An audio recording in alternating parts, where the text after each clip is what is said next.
I've done this job for 6 years, and I'm telling you right now that I'm not the kind of person who reports things. You learn that fast when you work nights. You see something weird, you write it off, you go back to what you were doing. The guy who files an incident report every time something doesn't make sense is the guy who gets his hours cut. That's just how it works. So understand that what I'm about to describe, the fact that I'm describing it at all, means something happened that I couldn't write off. I tried, for longer than I should have. My name doesn't matter. What matters is that I worked the overnight shift at a 24-hour automatic car wash on the edge of a mid-sized city in the Midwest. Not one of those coin-operated spray booths in a gas station parking lot. A full facility. The kind with the conveyor tunnel, the big brushes, the dryers at the end, the vacuums out front. The canopy with the menu board lit up in blue and white. We did everything from the basic rinse to the full detail package. During the day, there were 6 or 7 employees. At night, it was usually just me, and whoever they'd paired me with for the shift. For most of the period I'm talking about, that was a guy named Denny. Denny was in his late 40s, divorced, owned 3 cats. He talked about more than most people talk about their kids. He was meticulous in a way that was either admirable or slightly exhausting, depending on your mood. He kept the chemical tanks topped off before they needed it. He swept the tunnel apron at the start of the shift and again at the end. When the brushes started shedding, he noticed before the day manager did.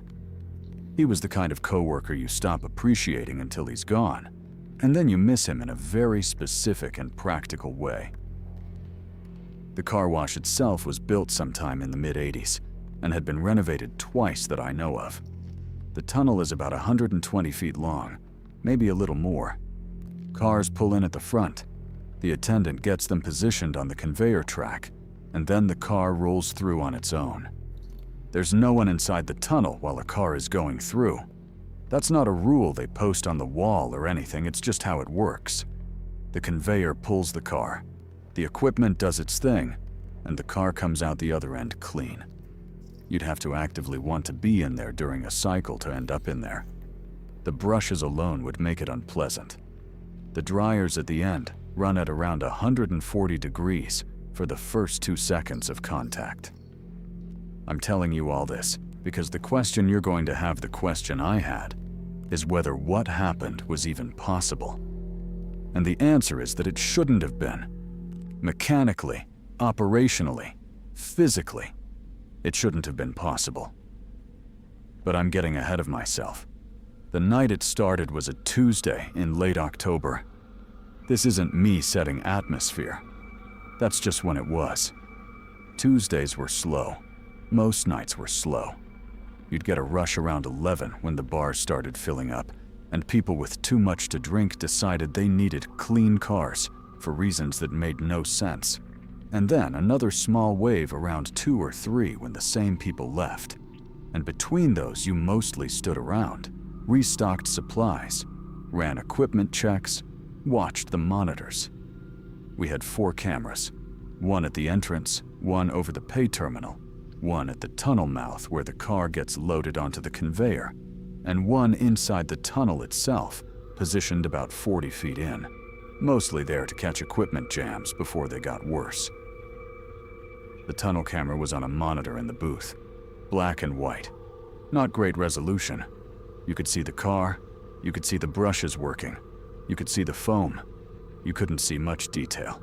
It was good enough to tell you whether a wiper arm had come loose or a car had stalled on the track, which was the point. That night, around midnight, a car came through. I don't remember the make. Something dark.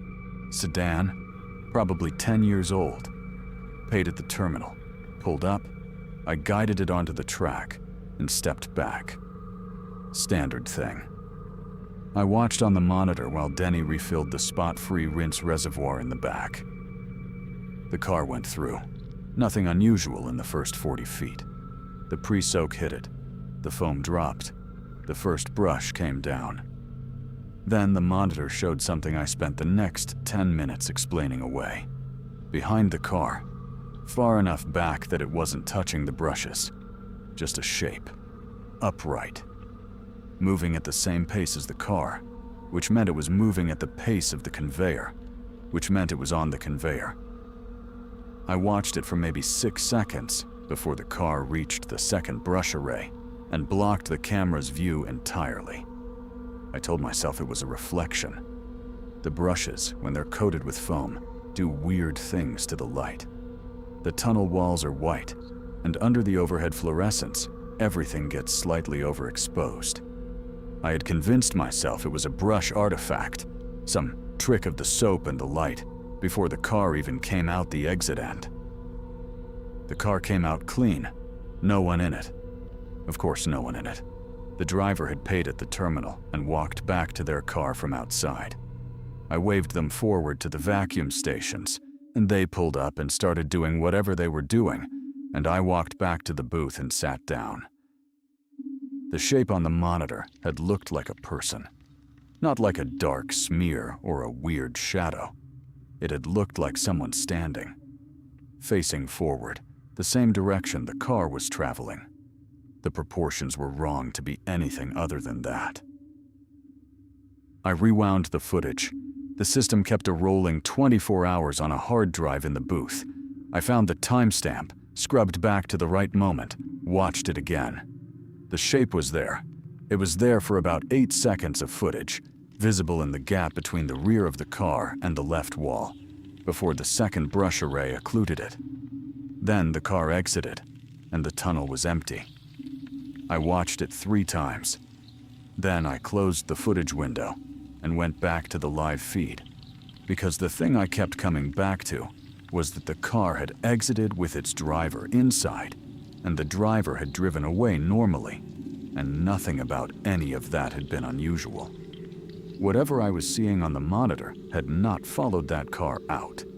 No one had come out of the tunnel except the car and its driver.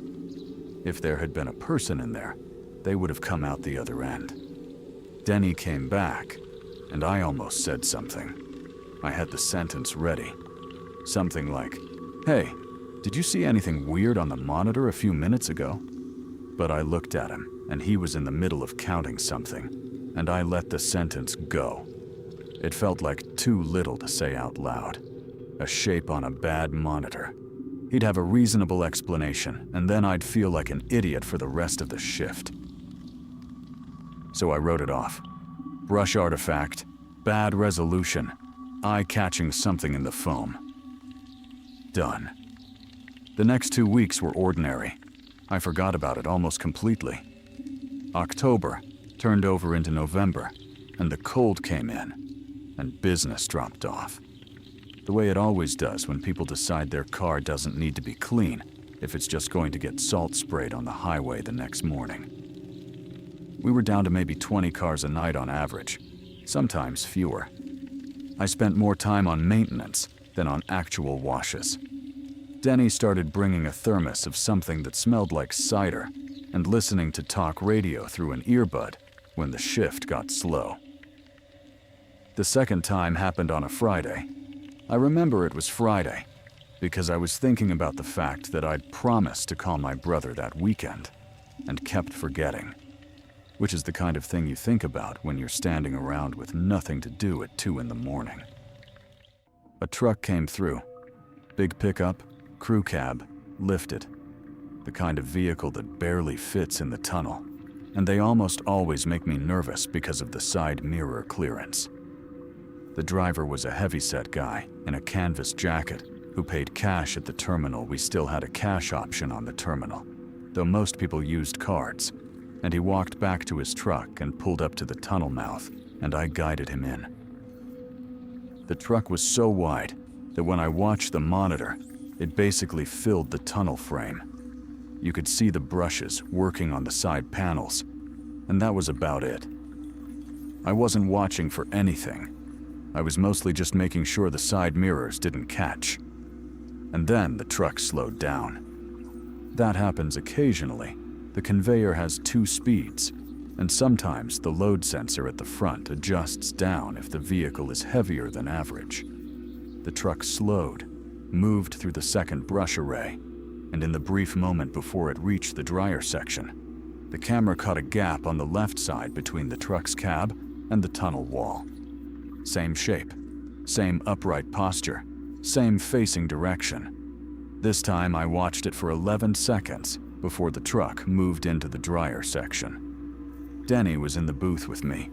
I said, "Hey, look at that." I pointed at the monitor. He looked up. By that point, the truck had already moved past the gap, and the camera couldn't see behind it. He watched the monitor for a moment, then looked at me. "What am I looking at?" There was something behind the truck, in the tunnel. He looked at the screen again.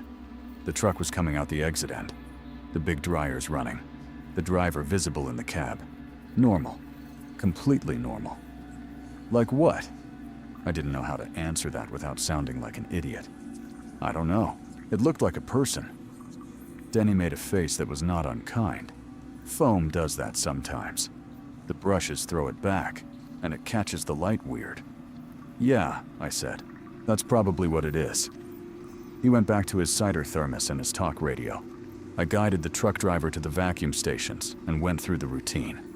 That night, I rewound the footage again, watched the shape for 11 seconds, then went back and watched the shape from the first time, 2 weeks earlier, for 8 seconds.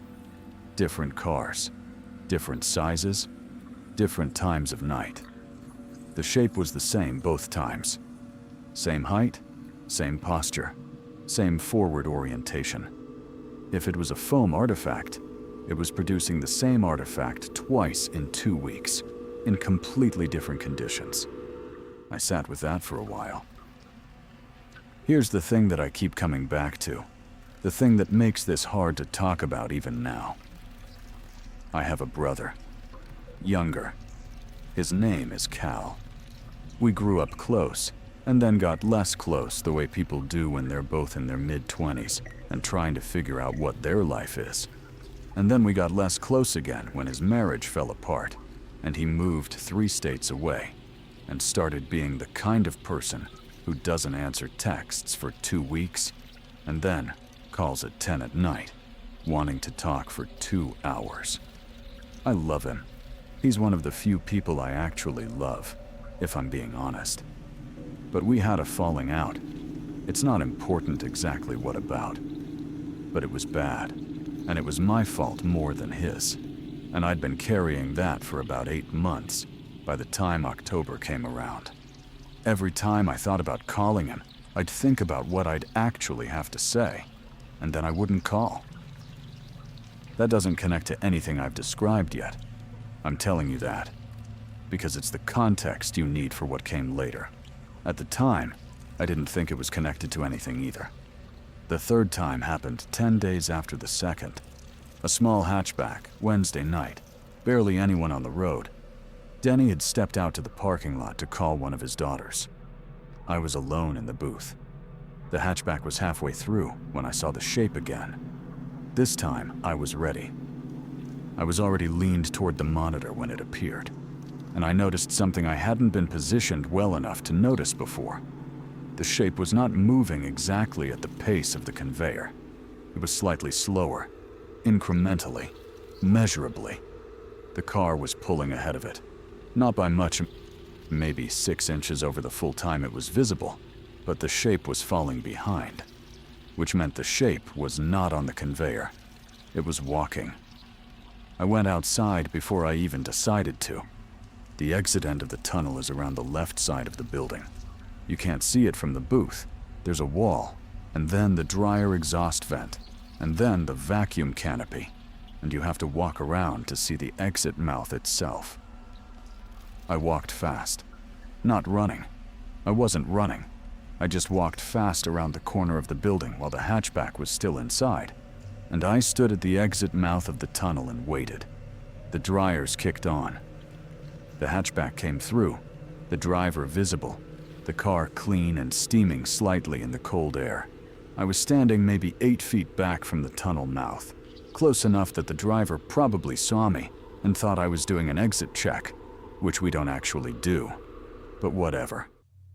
The hatchback rolled out and the driver adjusted and pulled toward the vacuums. Behind it, the tunnel was empty. The dryers were still running. That hot air smell. The lights inside running through their cool-down cycle. Nothing came out behind the car. Nothing at all. I stood there for a moment, and then I went back inside, and I sat down in the booth and tried to think about what would make sense of what I was seeing. A shape visible only on the monitor, not in the tunnel itself, moving under its own door, slowly, consistently behind each car. Not following any one car, not associated with any particular driver. Just there, behind each car, for the duration of its tunnel passage. Denny came back in from outside, rubbing his hands together against the cold. He looked at me, and something in my face must have read badly, because he stopped. "You all right?" "Yeah," I said. "Yeah, I'm fine." He poured more cider from the thermos and didn't push it. That was one of the things I appreciated about Denny. He didn't push. I stayed in the booth for the rest of that night, and I watched every car go through, and I did not see the shape again. 4 more cars came through before the shift ended. Nothing. The tunnel was clear on every pass. I started to wonder whether I'd imagined the whole walking detail, whether my brain had been constructing something out of nothing. You do that at 2 in the morning, when you've been staring at a monitor for 6 hours. You start making patterns. But I'd watched those recordings twice each. The shape was on the recordings. That part wasn't in my head. I drove home in the gray, early morning dark, and I thought about whether I was going to say anything to anyone, what I'd say, who I'd say it to. I thought about how it would sound, described out loud. I thought about the assistant manager, whose name was Brian, who was a basically decent person who would nonetheless have very little framework for what I was about to describe. I thought about Denny's face when I'd pointed at the monitor and he'd seen nothing. I thought about the shape in the tunnel, the way it was walking, forward behind each car, matching the direction of travel, slightly slower than the conveyor. Patient. That was the word my brain produced, and I didn't like the word. So I set it aside. I got home and fed my cat and went to sleep. 2 days later, on my day off, I drove back to the facility. I told myself I was going to check whether the monitor cable had a problem, whether there was a ghost image being produced by some fault in the feed. Brian was there supervising a day shift. I said I'd left something in the booth.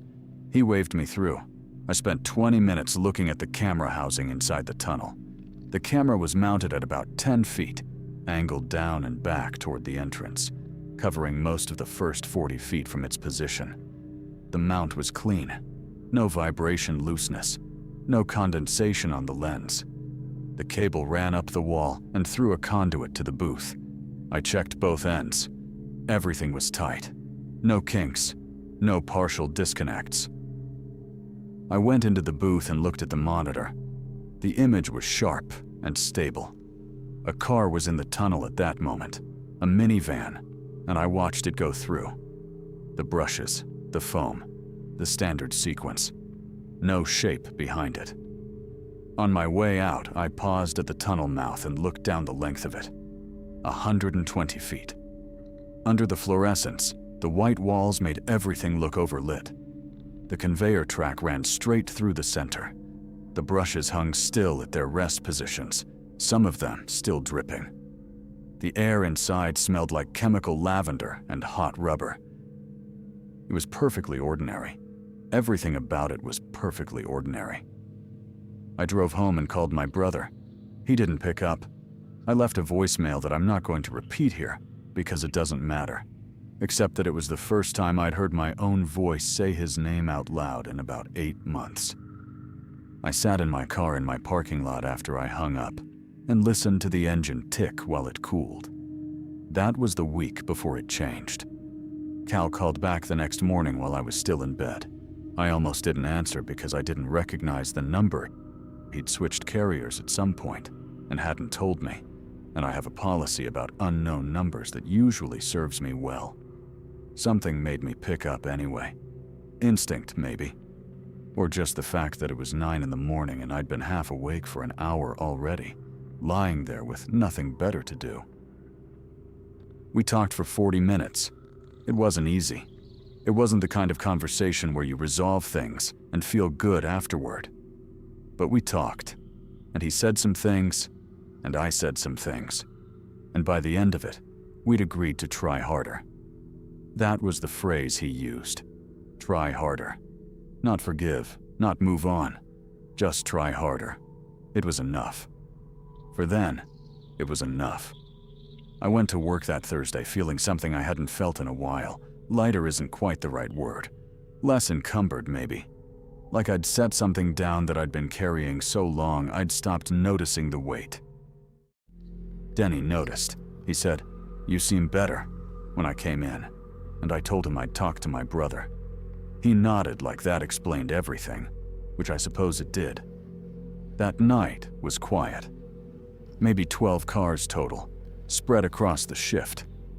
I watched the monitor during each one. Nothing. The tunnel was clear. By the end of the shift, I'd almost talked myself into a kind of relief, like whatever I'd been seeing had run its course and was done, and I'd made a bigger thing of it in my head than it warranted. I know how that sounds now. Friday night was the same. Saturday brought a small rush around 11, maybe 9 cars in 40 minutes, which was brisk by our standards. I watched every car go through. Nothing. And then on Sunday night, around 1:30 in the morning, a car came through and I saw the shape again. And this time I noticed something new. It was closer to the car than before, not dramatically closer. But I'd been watching those recordings enough that I had a sense of the gap. First time, there'd been maybe 6 feet between the rear of the car and the shape.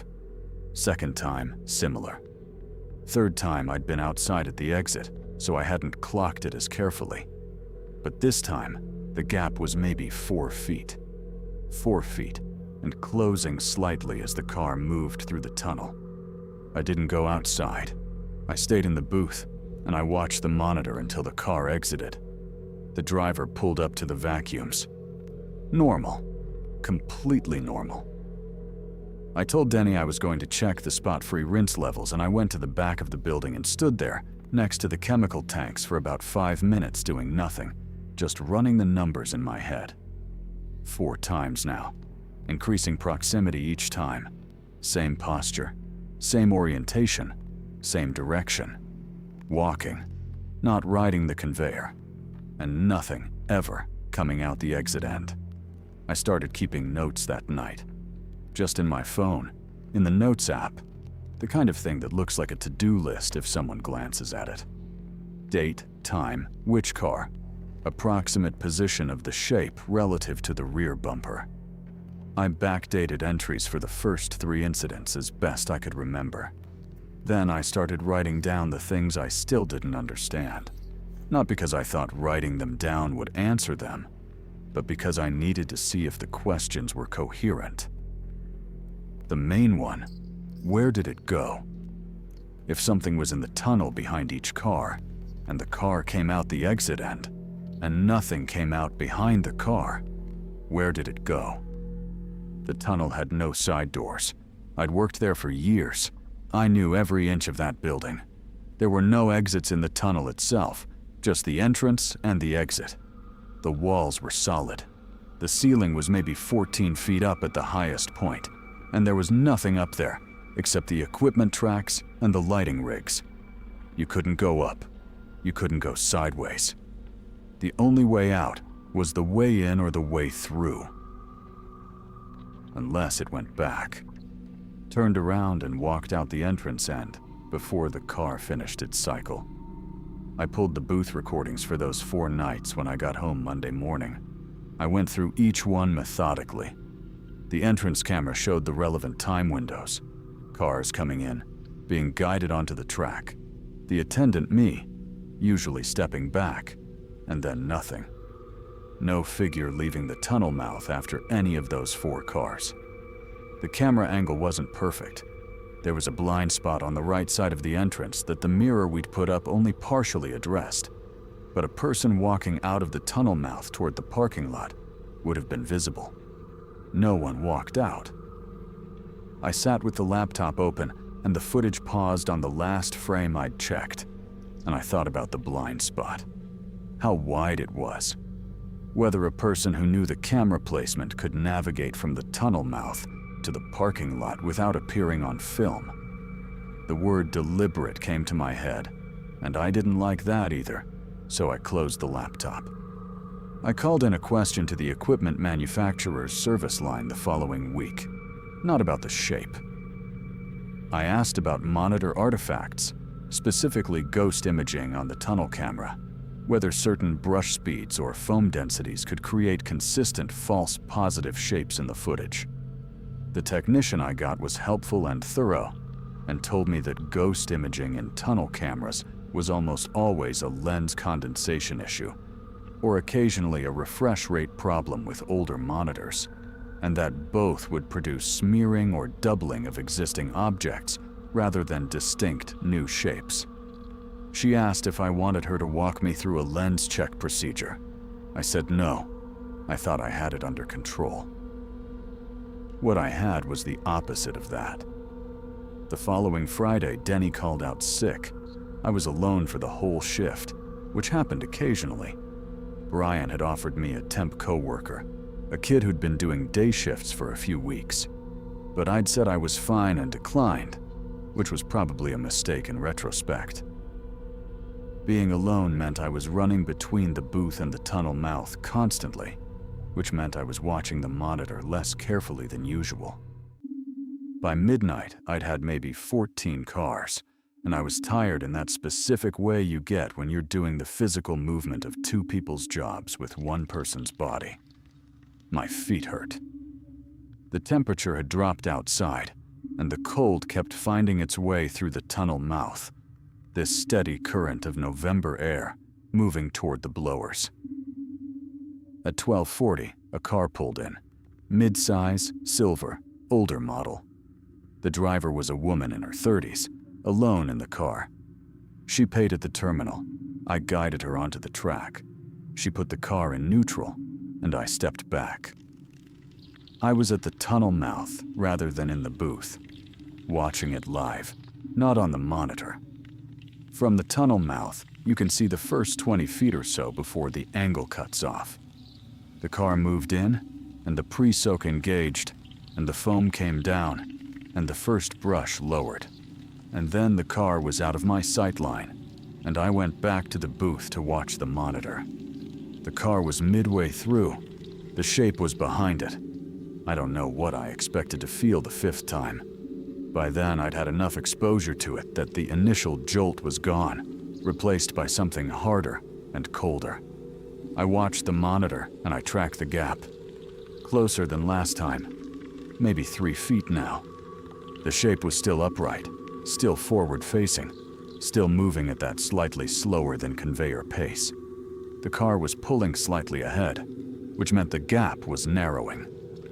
And then the car entered the dryer section, and the shape was obscured by the steam, and I watched the exit monitor. The woman's car came out. She pulled forward, adjusted, moved toward the vacuums. I was already walking around the building, same route as before, around the left corner, to the tunnel exit mouth. I stood there and looked into the tunnel. The dryers were cycling down. The steam was clearing. The lights hummed their usual note. The conveyor track ran straight back through the length of it, 120 feet of white walls and equipment and ordinary industrial space. All of it visible, all of it empty. I walked into the tunnel.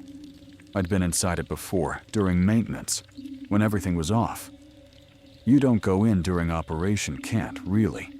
There's a safety interlock on the entrance that triggers a warning light if someone crosses the beam while the conveyor is running, and Denny and I both took that seriously. But with the cycle finished and the equipment in cooldown, it was just a room. A long, narrow room. I walked the full length of it. My footsteps were loud in there. The brushes dripped. The floor had that post-wash smell, chemical and slightly sweet. I kept my eyes on the floor, the walls, the ceiling. Nothing. No indication that anything had been in here except cars and equipment. I walked back out the entrance end and around to the booth and sat down. And the woman was finishing at the vacuums, and she drove away, and I was alone in the parking lot. The shape had been 3 feet behind that car. I wrote that down in my notes. 3 feet. Then I looked back at the entries I'd already made. 6 feet, 6 feet, 4 feet, 3 feet. I stared at those numbers for a while. It was getting closer. Not to the exit. To the cars. To whatever was in the cars. I thought about that. Tried to think about it clearly. Something that followed cars through the tunnel. Something that followed them closely enough that by the time a car exited, the gap between the car and the shape would be what? 2 feet? 1 foot? Nothing. The next car that came in that night, I did something I hadn't done before. Before I guided the car onto the track, I looked inside it. The driver was a man in his 50s, alone. I asked him, the way you sometimes do to seem friendly, whether he had any loose items he wanted to bring inside. He said no, just the usual stuff. He meant the normal car interior junk, registration and change and whatever. I nodded and stepped back. I watched that car go through on the monitor. The shape appeared at the usual point, now roughly matching the timing I'd come to expect. The gap this time was hard to judge. The car was a compact, and the shape was nearly at the same width, and my ability to measure the distance was limited by the camera angle. But it looked closer than 3 feet, maybe 2.5. The man came out and drove away. I waved him through without thinking about it. Here's something I should say about who I am, because it matters for what I decided next. I'm not impulsive. People who know me would tell you that. I work nights in part because I prefer my own company and my own pace. I think things through. I make checklists in my head. I am not the person who opens the door when they shouldn't. But there's a difference between caution and paralysis, and I'd been watching this thing for a month. Whatever it was consistent. It had its own logic. It was following cars, and it was getting closer to them, and I needed to understand what that meant before whatever the end point was. So I started paying closer attention to the drivers. Not in a way that would have been obvious to anyone watching. I was already guiding them in, already standing at the tunnel mouth, already making brief eye contact. But I started looking more carefully, noting things, whether they seemed distracted or agitated or frightened, whether anything about their demeanor when they exited was different from when they entered, whether they ever looked back at the tunnel. None of them did. Not once. The drivers exited exactly as you'd expect, adjusting mirrors, reaching for their phones, pulling forward toward the vacuums with the ordinary post-car wash energy of someone who checked a small task off their list. Nothing in their faces suggested they'd experienced anything inside. Nothing suggested they knew. Denny came back the following Monday. He brought me a container of some kind of stew his daughter had made, set it on the counter without comment, and went to check the chemical tanks. I was glad to have him back. The nights alone had started to feel longer than they actually were. I almost told him everything that Monday. I had the recordings queued up on the booth laptop. I'd trimmed the clearest clips, the ones where the shape was most distinct, the ones where the gap measurement was easiest to gauge. I'd arranged them chronologically, so the progression was clear. I sat there for most of the shift with the laptop open to those clips, and Denny was right there, and I didn't say a word. Because I'd noticed something in the clips while I was arranging them, something I'd missed when I was watching them individually. The shape was the same height every time. Exact same height. I'd been estimating against the tunnel walls, which I knew were exactly 11 feet at the measurement markings we used for vehicle clearance. The shape was consistently about 6 feet tall, give or take an inch or two, accounting for camera angle and distance distortion. 6 feet tall, walking forward. Same posture each time. My brother Cal is 6 feet tall. I know how that sounds. I know exactly how that sounds. And I sat there in the booth for a long time after I put that together, telling myself that 6 feet was not a rare height, that plenty of people were 6 feet tall, that this was a classic example of a brain manufacturing patterns where none existed, finding faces in bark, finding names in static. I didn't close the laptop. I just sat there and let the thought be what it was. Denny said something around 3 in the morning about the brushes on the second array needing rotation before the end of the week. I said I'd put it on the maintenance log.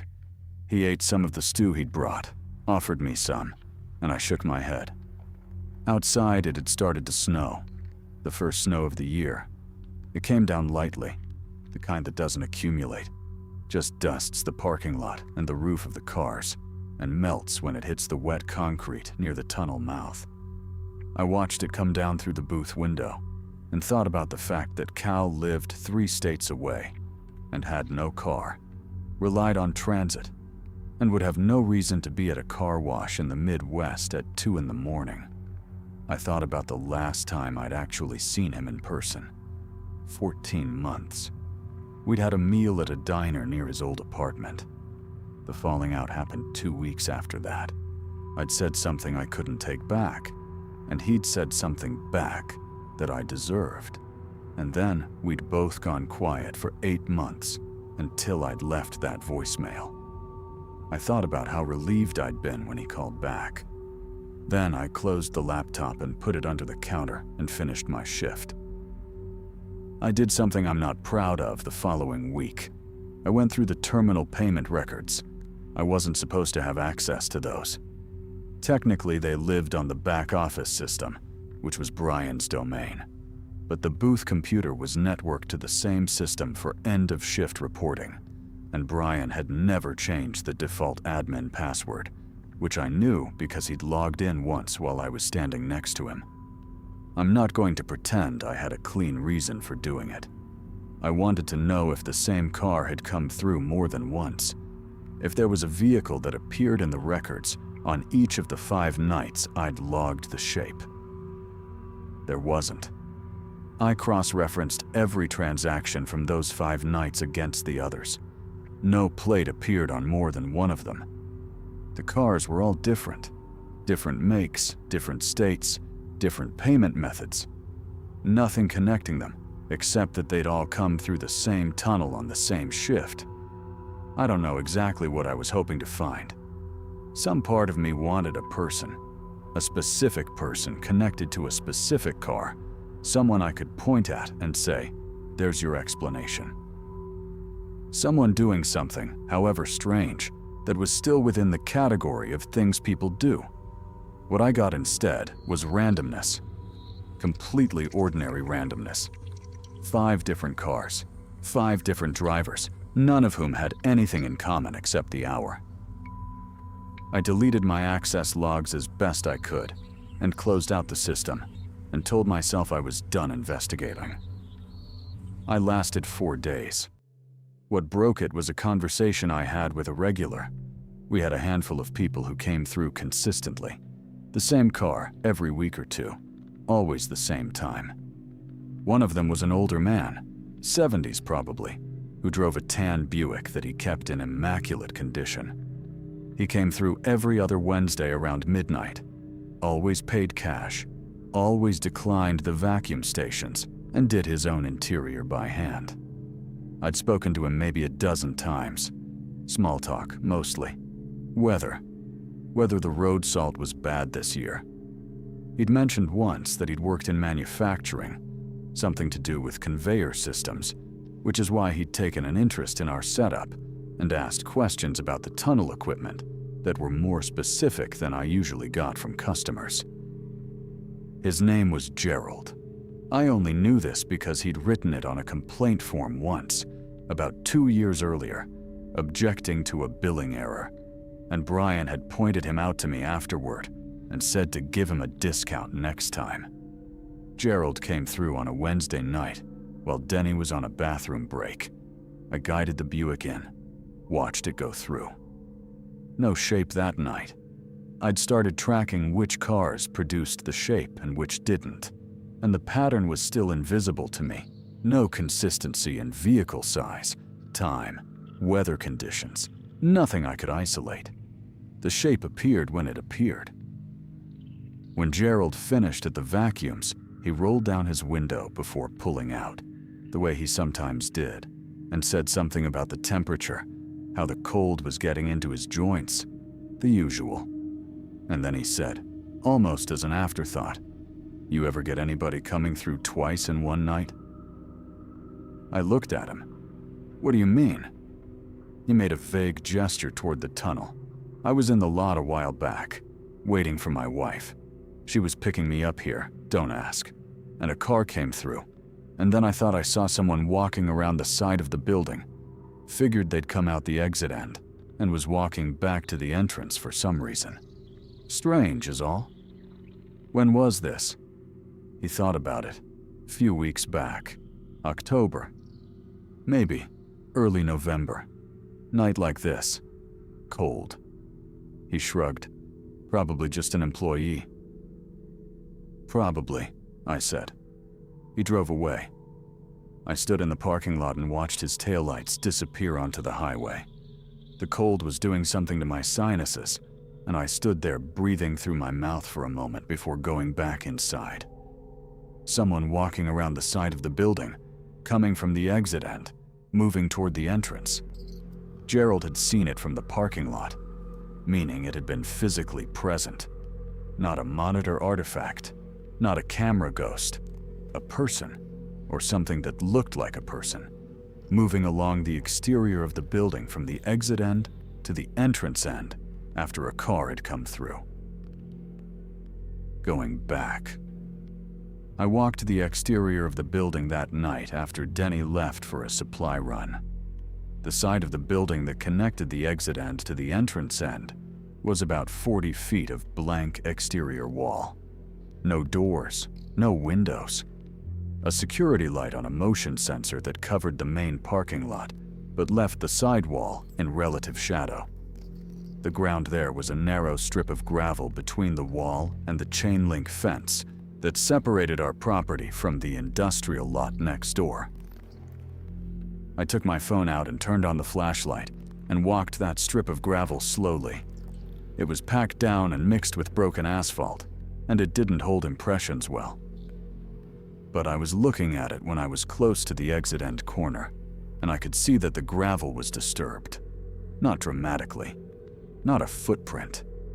Just a narrow channel where the small stones had been shifted. A path maybe 18 inches wide running parallel to the wall from the exit corner toward the entrance corner. Animals made tracks like that. Maintenance workers cut the same path. It was nothing. I stood there in the beam of my phone's flashlight and looked at that narrow channel in the gravel for a while, and then I went back inside. Denny came back with a case of chemical concentrate, and I helped him carry it to the storage room, and neither of us said anything of significance for the rest of the shift. The next 2 weeks I started watching the exterior camera we had on the parking lot side. It covered the front of the building and the vacuum canopy, and about half the parking lot. It did not cover the sidewall. I already knew that. But I started watching the angle at the edge of its coverage, where the parking lot met the corner of the building near the entrance. If something came around that corner after a car exited, it would be at the very edge of the frame, partially visible. I watched. I waited. 8 nights, roughly 100 cars total between them. Nothing on the exterior camera. What I did see on the 7th of those 8 nights was the gap close to 2 feet. The shape was 2 feet behind a sedan. A gray sedan. Nothing distinctive about it. The driver was a young woman, late 20s maybe, alone. I'd noticed her because she'd seemed tired at the terminal, taking longer than usual to find her card. The kind of tired that's not just the hour, but something else. She'd barely looked at me when I guided her in. 2 feet. On the monitor, it was close enough that I was watching the shape almost more than the car. It moved differently at that distance. Not different in posture, still upright, still forward, still that same steady pace. But there was something about the proximity to the car that made it look less like following and more like something else. I can't describe it better than that. Something in the relationship between the shape and the car changed when the gap was that small. Like the difference between someone trailing you and someone walking beside you. The woman came out. She looked the same as when she'd gone in. She sat at the vacuums for a few minutes, not actually vacuuming, just sitting with the engine running. Then, she drove away. I stood at the tunnel mouth for a long time after she left. 2 feet. And the progression had been consistent. 6, 6, 4, 3, 2.5, roughly. 2. Whatever endpoint this was moving toward, I was close to it. Maybe 1 or 2 more incidents. Maybe fewer. I went home that morning and tried to sleep and couldn't. And at around noon, I did something I'd been circling for weeks. I called Cal. He answered on the second ring, which meant he was probably working from home that day. He does contract data work, the kind you can do from anywhere with a decent connection. We talked for a while about ordinary things, longer than we usually did. At some point, I almost said something. I had the shape of it ready, not the whole story, just a question. Something like whether he'd been in the area recently, whether he'd passed through. I didn't ask.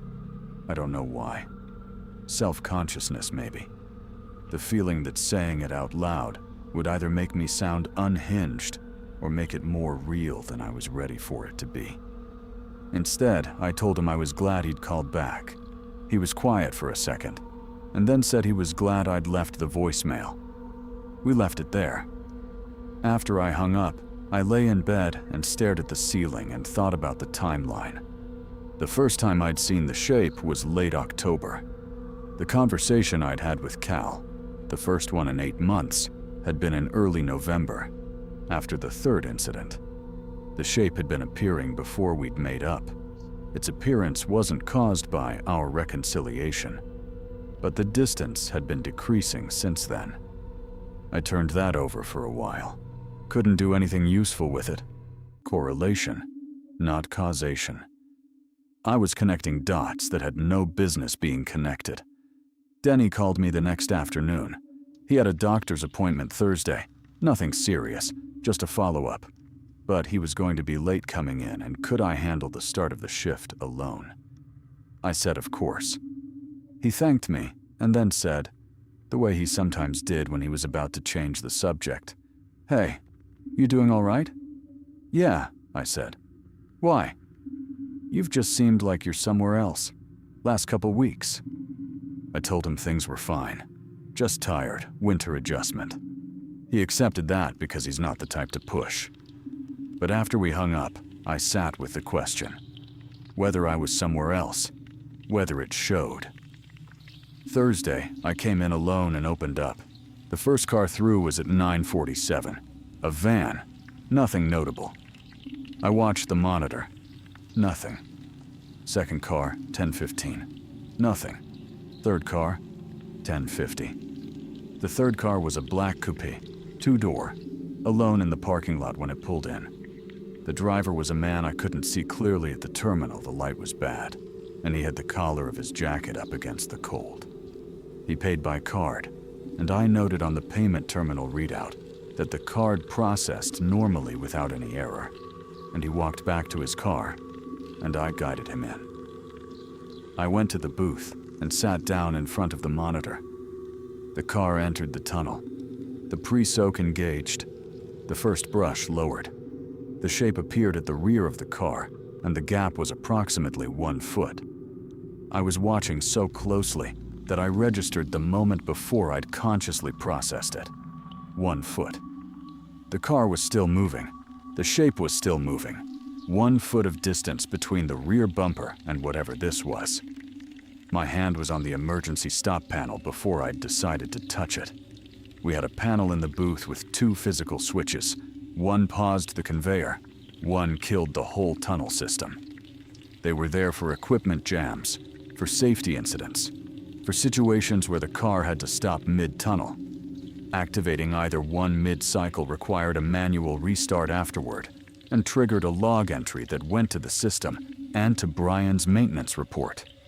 I did not touch either switch. I made myself keep watching. The car moved through the second brush array. The shape followed, 1 foot back, disappearing behind the brushes and reappearing on the other side. Then the car entered the dryer section. The steam rose up. The shape moved with it into the steam, and I lost visual contact for about 4 seconds. The car came out the exit end. I was already running. Around the left corner, the gravel crunching under my feet, the cold air hitting my face. I came around to the exit mouth and stopped. The car was out. The driver was adjusting forward. The tunnel behind it was clearing of steam, the dryer cycling down, that high-pitched whine dropping in frequency. I walked into the exit mouth and looked down the tunnel. The steam was still dispersing, catching the light in a way that made the far end harder to read. I stood just inside the tunnel, maybe 5 feet in, and looked back toward the entrance end. The tunnel appeared empty. And then the steam shifted in a draft from the blowers, and I saw, at the far end of the tunnel, near the entrance, a figure standing still, facing toward me. 6 feet tall, upright, in the full overhead light of the tunnel, not obscured by any equipment or foam or car. We stood there at opposite ends of that tunnel for what I believe was about 3 seconds, long enough that it wasn't a misread. Long enough that I had time to see that the figure had the shape of a person completely. Head, shoulders, arms at the sides, no movement. Then the entrance safety beam chimed. A car was pulling up to the sensor, and the overhead warning light started flashing amber, and I heard the conveyor engage in its prep cycle, and I stepped back out the exit mouth automatically, because that's the trained response. You clear the tunnel when the conveyor engages, and by the time I'd stepped out and looked back in, the entrance was lit amber, and a car was nosing in, and the tunnel was filling again with the pre-soak mist. Denny arrived 20 minutes later. I was in the booth. He came in, took off his coat, asked how the start of the shift had been. I said quiet. He nodded and poured from his thermos. "Brushes on the second array," he said. "I'll do them tonight if we get a slow stretch." "Sure," I said. The car that had interrupted whatever had just happened was still going through the tunnel. I watched the monitor. Nothing behind it. Just the car, clean and ordinary, moving through the light. I sat there and thought about the figure at the entrance end of the tunnel, facing me. I thought about the 3 seconds we'd been looking at each other. I thought about the word looking, and whether that was the right word, and whether it implied things I wasn't ready to imply. Then I thought about the fact that after every one of these incidents, the car had come out intact.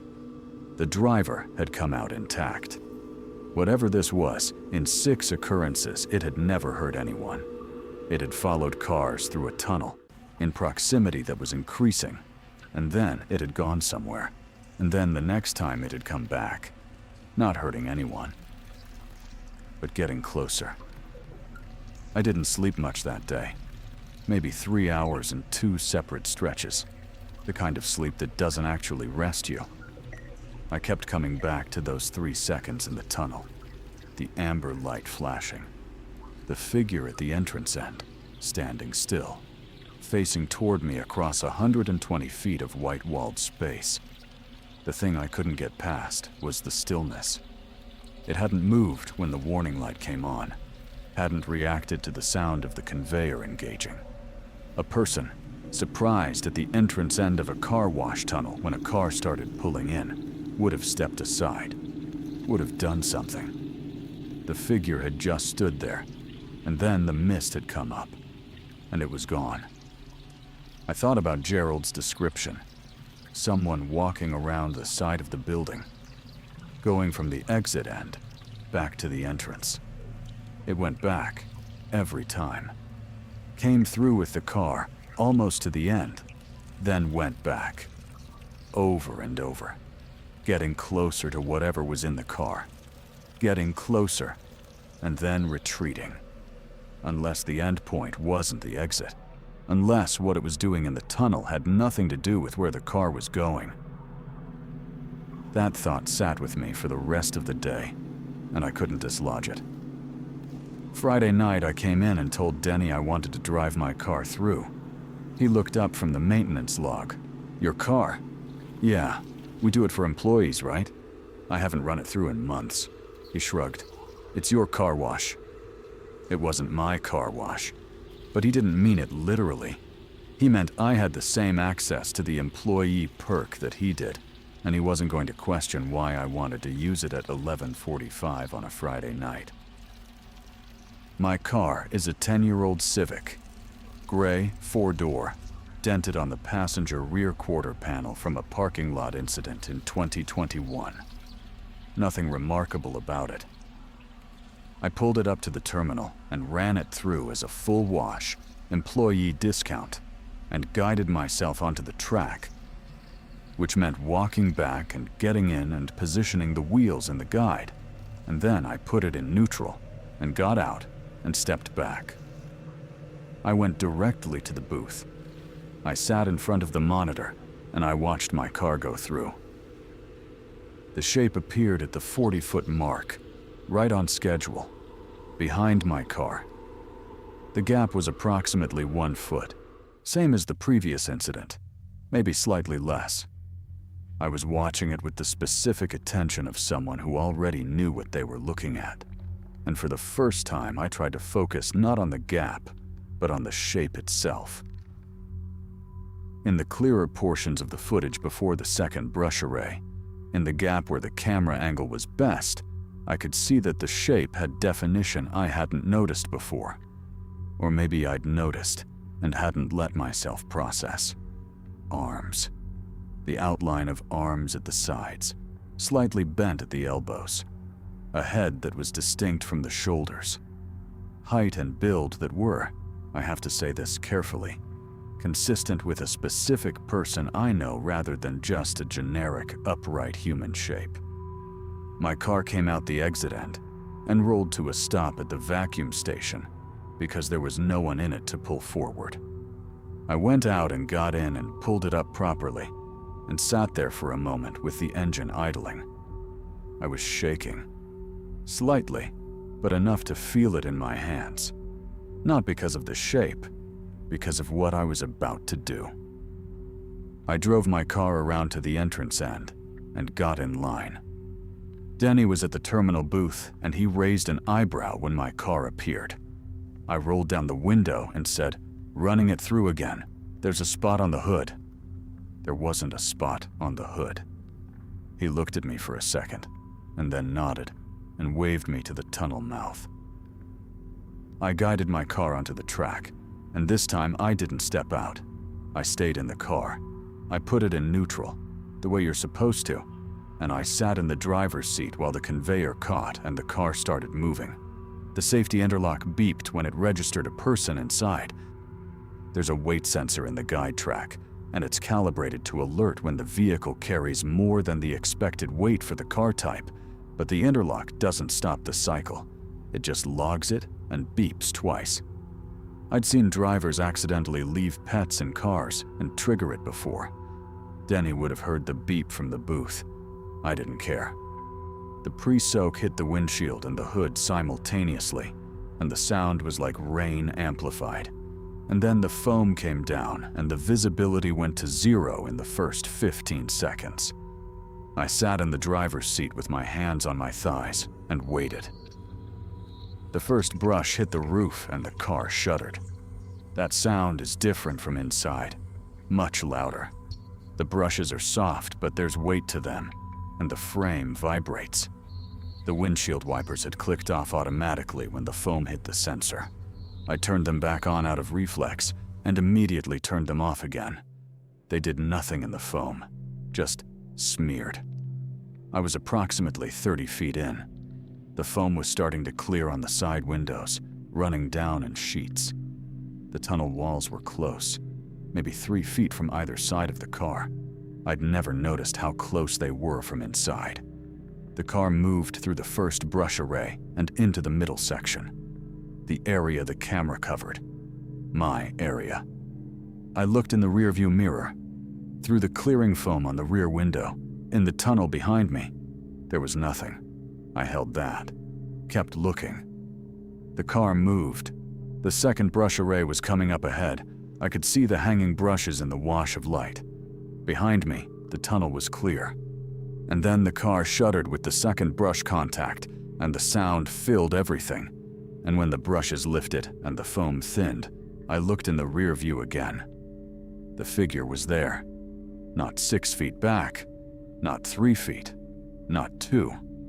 Right at the rear of the car, right at the bumper, close enough that if the rear window had been open, a hand could have touched the glass. In the rearview mirror, it was a reflection of a reflection, the tunnel light catching oddly, and I couldn't see a face. Just the shape, at the rear of my car, filling the space between the bumper and the left tunnel wall. Upright. Still. I said something. I don't know what. Not a word exactly. More of a sound. The car moved into the dryer section and the heat hit the windows and the steam came up and I couldn't see anything for several seconds. The dryers were enormous from inside. The sound of them, physical. Something you feel in your sternum. The temperature spiked fast. I put my hand flat against the side window and the glass was already too hot to hold. And then I was out. The dryer sound dropped away and the cold night air hit the car, and I was at the vacuum stations with the fluorescents overhead, and nothing behind me but the exit mouth of the tunnel and the ordinary parking lot. I sat there for a long time. Denny came around the side of the building. He walked up to my window and I rolled it down. He looked at me with an expression I hadn't seen from him before, something between concern and a very specific kind of patience. The kind you use with someone who needs a moment. Beep went off, he said. I know. You ride it through? Yeah. He looked at the tunnel exit and then back at me. Okay, he said. Just that. Then he went back to the booth. I sat in my car at the vacuum station and I went through what I'd seen in the rearview mirror as carefully and honestly as I could. The figure had been there. At the rear of the car, at contact distance. In the dryer section, I'd lost visual, and when I'd come out, there was nothing behind me, which meant the same thing had happened that always happened. It had gone back. Right up to the exit, right up to the moment of coming through, and then it had reversed. Why did it reverse? The dryers. Every car that came through, the dryers ran at the end. That was the last thing before the exit. The heat, the noise, the steam. I thought about the shape entering the dryer section with my car, and then losing contact. Whether the dryers were the boundary. Whether whatever this was could make it through everything else in the tunnel. The pre-soak, the brushes, the rinse, the spot free, but stopped at the dryers. Or whether it chose to stop there. I took out my phone and pulled up the notes. 6 incidents. No, 7 now, counting my own car. 7 incidents, each with a decreasing gap. I scrolled back through them and tried to remember whether the shape had ever been visible in the dryer section on any of the previous recordings. The steam made visibility poor in that section regardless, but I tried to remember whether I'd ever seen any trace of the shape in the dryer portion of the tunnel footage. I didn't think I had. The shape always appeared in the middle section, the 40-foot span the camera best covered, and I'd always assumed it was a camera range issue.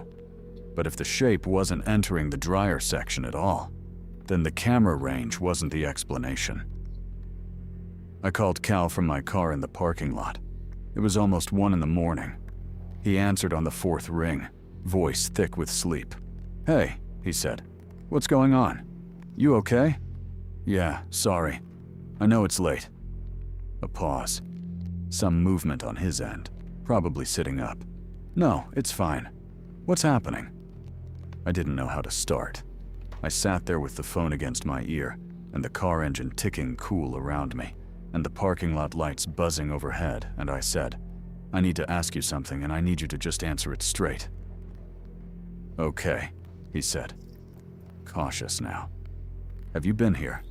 In the area?" Silence. Long enough that I counted it. "What do you mean, in the area?" he said. "I mean within the last 2 months, since November, anywhere near here.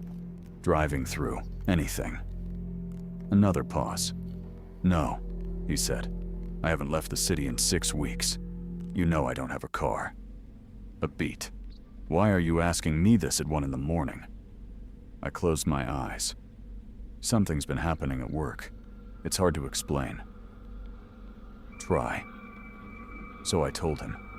Not everything, not every detail, but the shape of it. The shape on the monitor, the gap decreasing, the figure at the far end of the tunnel, my own car going through, the rearview mirror. I told it plainly, the way I'd tell someone what happened on a job, and he listened without interrupting, which was unusual for him. Cal usually talks over people. He was quiet the whole time. When I finished, he was still quiet for a moment. Then he said, "How long ago did this start?" "Late October. And you didn't tell me until now." I didn't know what it was. "Do you know what it is now?" I thought about the rearview mirror, the shape right at the bumper of my car, at the back of my car specifically. Consistent proximity across 7 incidents. And then finally, in my car, contact distance. Not in a stranger's car. Mine. "No," I said. "But I think it's been waiting." Cal didn't say anything to that. "Not to hurt anyone," I said quickly. 7 cars, and nobody was hurt. Whatever it is, it's not.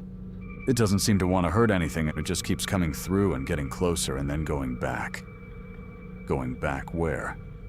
To the entrance. It goes back every time, before it gets all the way out. The line was quiet for long enough that I checked whether the call had dropped. "Cal, I'm here."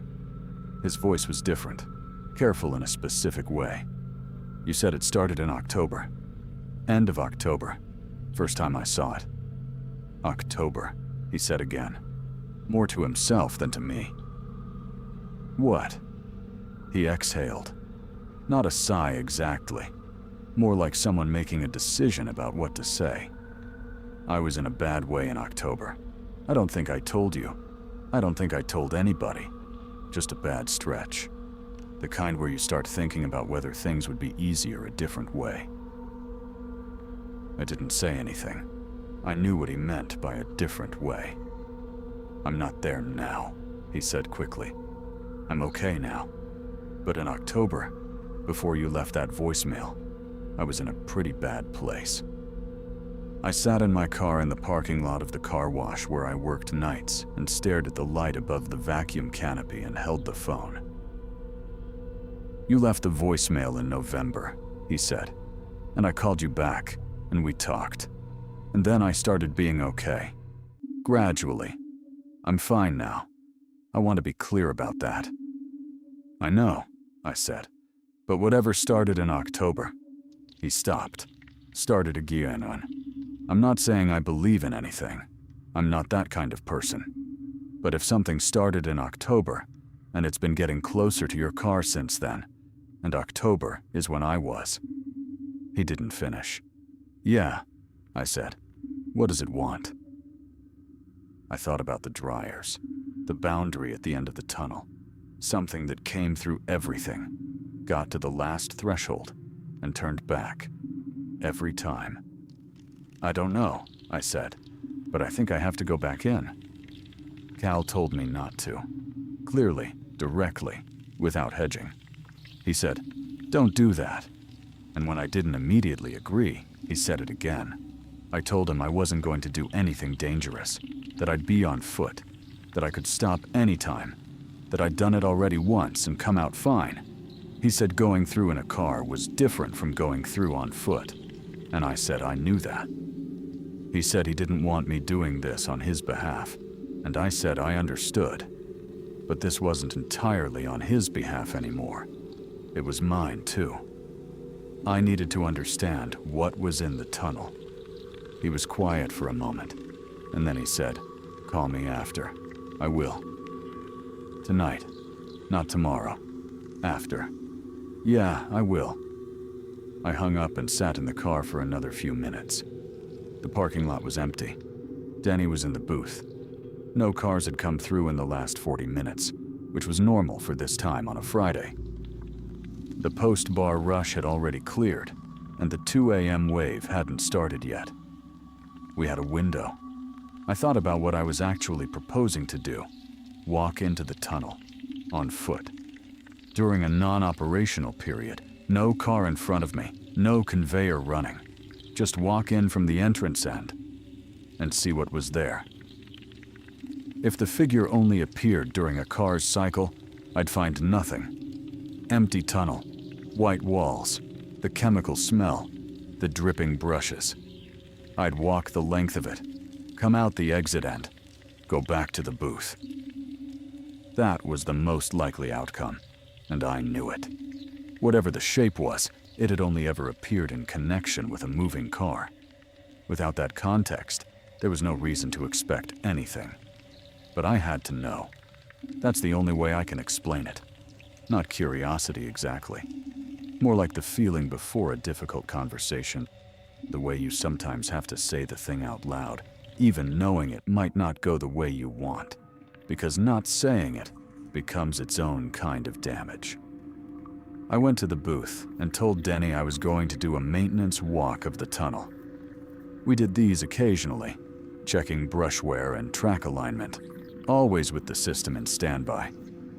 He checked the time and said he'd put the system in standby mode, and I said thanks, and took a flashlight from the cabinet, not because the tunnel lights would be off, they stay on regardless of system status, but because having it in my hand felt practical, something concrete to hold. The tunnel entrance at standby is different than during operation. The warning light is amber instead of red, and the interlock is disengaged. The conveyor sits still. Without the sound of the equipment, the tunnel is quiet in a way that takes a second to adjust to. There's always a baseline noise during operation. The motor, the water pressure, the brushes, and without it, the space is just fluorescent light and the drip of residual water off the brush heads and the slight echo of your footsteps. I walked in from the entrance end. I kept pace, steady, not slow, not hurried. The way you walk when you're doing something routine or trying to feel like you are. The foam hadn't fully dried from the last cycle, and the floor was still damp, and my footsteps were soft and slightly adhesive. I passed the 20-foot mark. The first brush array, at rest, hanging above me. I looked up at the brush heads, massive up close. The kind of thing you stop noticing from the booth and only really see when you're standing under them. They smelled like the soap concentrate Denny kept on the second shelf of the storage room. An ordinary smell. It helped. 30 feet. 40. The camera was above me and to the right, at its 10-foot mount, the lens angled back toward the entrance. From where I was standing, I was in its field of view. If Denny was watching the monitor in the booth, he could see me. I stopped at the 45-foot mark, roughly. The center of the tunnel, more or less. The second brush array was 10 feet ahead. Behind me, the entrance was a rectangle of amber light and dark parking lot. Ahead, the tunnel ran straight to the dryer section and the exit. Nothing. The tunnel was exactly what it had always been. White walls, track down the center, equipment at its stations, the slow drip of water, the hum of the overhead lights. Whatever occupied this space during a car's cycle was not here now. I hadn't expected it to be. But standing in the center of the tunnel, in the quiet, I felt the absence of it as a specific thing. Not relief. Something more like the feeling after a conversation has ended, and you're not sure you said what you meant. I kept walking, past the second brush array, into the third section, the rinse and spot-free zone. Closer to the dryer section now.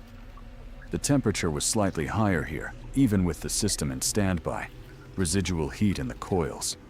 The floor was drier. I stopped at the entrance to the dryer section.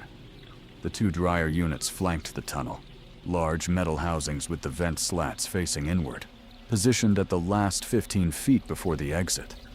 Even in standby, they radiated warmth.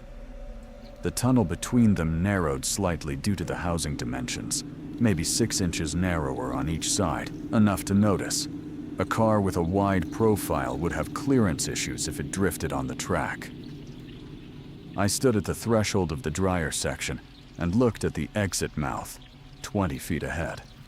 The parking lot beyond it, dark and ordinary. No cars, just the lot, and the fence line, and the highway in the distance. I thought about the shape every time, stopping here, getting to this threshold, and turning back. 7 incidents, and not once had it come through to the other side. I thought about Cal in October, in a bad way. The kind where you start thinking about whether things would be easier, a different way. I stepped into the dryer section. The warmth was immediate and specific, the kind that comes from metal that has been cycling at high temperature for hours and never fully cools. I walked between the two dryer units, close enough to touch either of them, and I noticed something I'd never noticed from the booth monitor, because the camera didn't cover this section well. On the left dryer housing, at about chest height, there were marks on the metal. Not damage, not corrosion. The housing was industrial painted steel, gray, and the marks were places where the paint had been worn in a way that suggested repeated contact.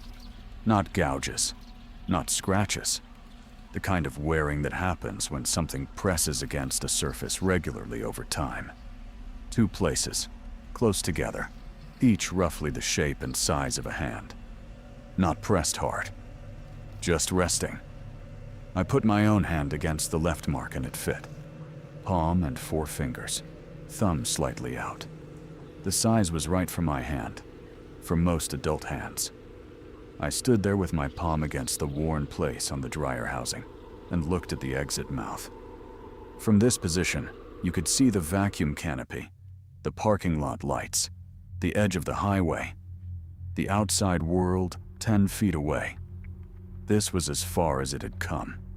This was the place it had stopped, every time, for however long this had been happening, and I didn't know how long. I knew when I'd started noticing. I didn't know when it had started. I took my hand off the housing and stepped through to the exit end and stood in the open air. The cold hit my face. The parking lot was empty and still. Behind me, the tunnel glowed with its standing fluorescent light, the equipment dark and dormant, the warmth of the dryer section a visible contrast to the air outside. I stood there for a moment, and then I turned around and I faced the tunnel. I want to be careful about what I say happened next, because I'm aware of how it sounds, and I'm aware of my own state of mind that night. And I've spent a significant amount of time since then trying to draw a clear line between what I actually experienced and what I might have constructed from exhaustion and expectation and the conversation I'd just had with my brother. I can't draw that line completely. I'm not sure anyone could, under those circumstances. What I can say is this. Standing at the exit mouth, facing in, I had the clear and specific sense that I was not alone in the tunnel. Not a figure, not a shape, nothing visible, but the kind of awareness that happens when a room that felt empty a moment ago stops feeling empty. The quality of the space changed. The way sound sits in a room changes when someone else enters it. A shift in the ambient atmosphere so slight that you can't point to it, but also can't talk yourself out of. I didn't speak. I thought about speaking and then didn't. Whatever protocol applied here, I didn't think words were part of it. I stayed at the exit mouth, and I didn't move. The cold was working on my face and hands, and I let it. I looked into the tunnel, and I didn't look away, and I didn't step back. And then something eased. I don't have a better word for it. The feeling in the space, the sense of presence, of something oriented toward me, it shifted. Not gone. Changed. Less like pressure and more like acknowledgement. The way a room feels differently after the difficult thing has finally been said. Still changed. Still waited. But past the point of resistance.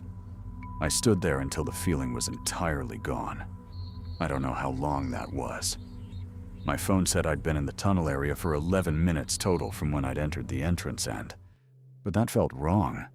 It felt longer. And it felt, near the end, like being present for something I hadn't fully understood even as it was happening.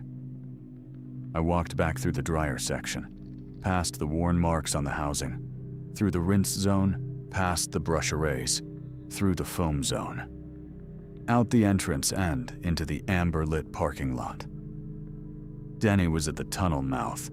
He'd come out of the booth and was standing there with his thermos in one hand and his other hand in his jacket pocket, and he looked at me the way you look at someone coming back from somewhere difficult.